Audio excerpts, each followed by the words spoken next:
السلام عليكم مشاهدينا الاعزاء. جيت اليوم باش نناقش معكم واحد الموضوع.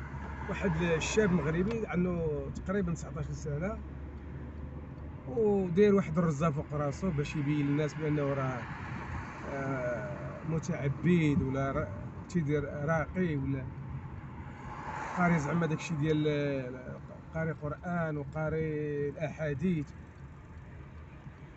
وتيقول لك بانه عنده زغبه اولا شعره ديال النبي صلى الله عليه وسلم. هذا الشيء، هاد الخرافات وهذا الشيء هذا خص بنادم، خصنا هذا التخلف وهذا الجهل، خصنا دابا هذا الشيء، خص بنادم ما يبقاش يثيق باي حاجه سمعها. هذا عنده شعره ديال النبي صلى الله عليه وسلم، هذا عنده شعره ديال سيدنا عيسى عليه السلام. اي واحد جا ضحك علينا مثلا يقول لنا عندنا شعره ديال مثلا سيدنا ابراهيم اولا ديال سيدنا نوح اولا ديال اي مثلا اي حاجه، اي واحد كان في مثلا النبي صلى الله عليه وسلم واش خلى الشعر ديالو مرمي في الزناقي ولا هذا منين لقطو؟ منين جمع هذا الشعر؟ هاد الزغبه هذه منين جمعها؟ هادشي ما تيصدقوا لا عقل ولا حتى حاجه.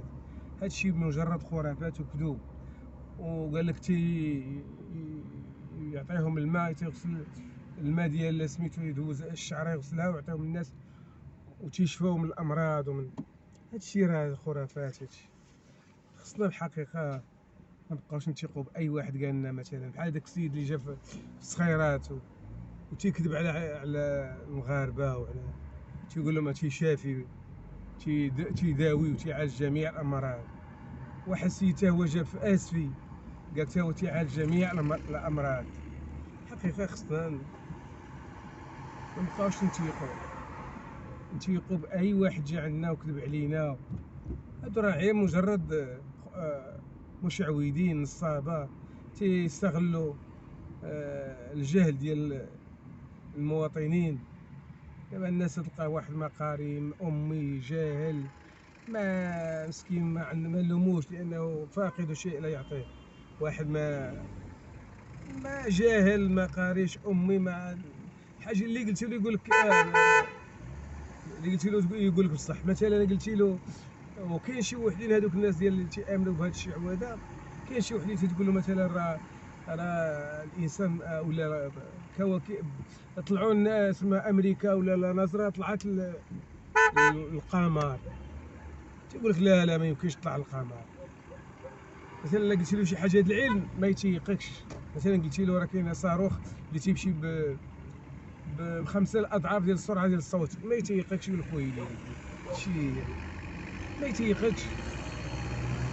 الاسلحه النوويه كون ما كانتش امريكان عندها الحجه مثلا ملي ضربت في الجابون، ما يتيقكش. يقول لك ويلي قنبله غتقتل مثلا 140 الف واحد في ظرف دقيقه.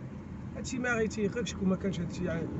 اما هادي تيجي يجيب شعره تيقول لك هذه شعره ديال النبي. اللي نفترض كاع مثلا هذيك الشعره ديال النبي صلى الله عليه وسلم، ولكن النبي مثلا عطاها لك انت اش غدير بها؟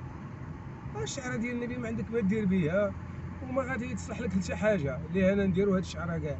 دابا بنادم تيتيق تقول له الشعره ديال النبي ولا شعره ديال سيدنا عيسى ولا ديال سيدنا موسى ولا ديال الانبياء اللي ماتوا وسبقونا مثلا ديال نوح ولا ديال الى اخره، تقول له مثلا هذه الشعره ديالو غادي يثيق بيك ويقول لك غادي يبدا يعبدك. دابا تيعبد هذاك الشاب هذا تيضحك على الناس وتيكذب عليهم وتيدير هاد الشعوذه وعباد الله تابعينه. وهو هاد صندوقه كبيره وداير فيها قال لك شعره. منين جابها؟ يمكن قال لك من الشيشان ولا من تركيا ولا من الشيشان ولا هادشي راه خرافات.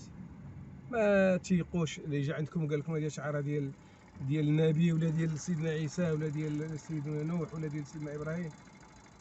النبي دابا عنده 14 القرن باش مات.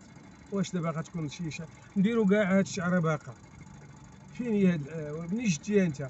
واش عندك شي حجه؟ ورينا منين جبتيها وغنمشيو معاك من عند هاد السيد اللي جبتيها وقال لك عطاو فيها 3 الملاير باش يبيعها وما بغاش.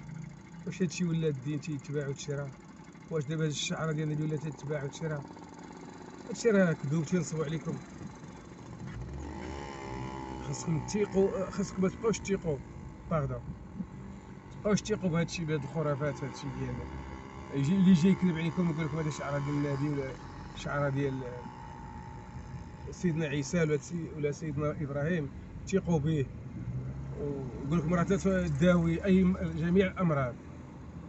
اللي تيداويه هو الله سبحانه، ولا الادويه ولا الاطباء ولا الادويه. هذا الشيء اللي كاين، الله ولا طلب الله يداويك ولا الادويه والاطباء. اما باش الانسان، انا كنت مرضت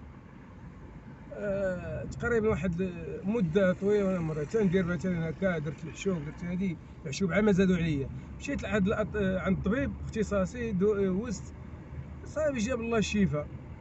اما باش الانسان يبدا يكذب يقول ندير زغبه ديال النبي ولا زغبه ديال سيدنا عيسى ولا زغبه ديال سيدنا ابراهيم، الشيء الواحد حيد هذا ما يبقاش يثق في هاد الخرافات. الشيء راه خرافات. الزغبه ديال واخا تكون زغبه ديال اي ما كانت، راه ما غداويكش الزغبه، راه ما غتعالجيكش. كنتي مريض سير عند الطبيب. هادشي اللي كاين. وشكرا لكم، شكرا لكم جزيلا.